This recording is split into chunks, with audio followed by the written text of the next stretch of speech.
Il y a des amendes désormais qui sont dressées contre les clubs. Ça n'est pas le cas pour ce match-là, mais les choses sont en train d'évoluer.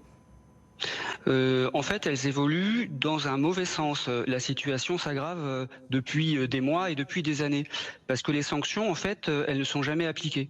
Il y a eu les banderoles contre le club, enfin des banderoles homophobes par les supporters du club de Montpellier il y a quelques semaines. Bon, alors pourquoi est-ce qu'on s'en prend à Montpellier, qui avait fait des efforts en plus dans la lutte contre l'homophobie, et finalement, bon, elle est sanctionnée avec des fermetures de tribunes, mais c'est exceptionnel. Il n'y avait pas eu de sanctions pour homophobie dans le foot depuis 2019, suite à des chants homophobes que nous, on avait signalés. Parce que si nous, Rouge Direct, on signale pas, il se passe rien. Donc, Est-ce qu'il y a des formations dans les clubs, dans les fédérations de foot, par exemple en Île-de-France, pour les jeunes, par exemple? il y en a extrêmement peu. C'est vraiment ce qu'on appelle du pinkwashing. Vous savez, le pinkwashing, c'est faire semblant qu'on va lutter contre l'homophobie en lançant quelques paillettes arc-en-ciel, mais en fait, il se passe rien du tout. C'est juste pour avoir la paix.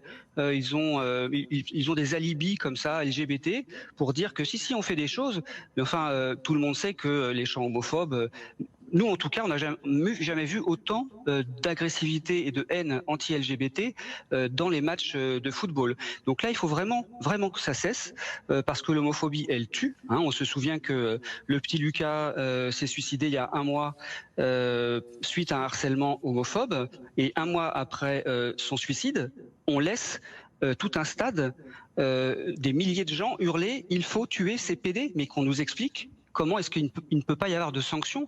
La sanction, elle est obligatoire. L'homophobie, elle tue des étudiants, des collégiens, des lycéens. Et le ministre Papendiaï, le ministre de l'Éducation nationale, le sait bien. Et alors, on laisse dans le sport l'homophobie se déchaîner. Le football en France, c'est le sujet d'occupation numéro un. Dans les médias, on ne parle que de football. Et on sait bien que tout ce qui est homophobie dans le football impacte tout le reste de la société et de la jeunesse. Et l'impunité dans un stade de football, quand on crie PD, enculé dans un stade de football et que c'est pas puni, comment voulez-vous expliquer après aux gens, et en particulier aux jeunes, que c'est un délit? Il y a une incohérence. C'est de la responsabilité de la ministre des Sports. On lui fait confiance pour qu'elle rappelle que l'application de la loi, c'est aussi dans un stade de football.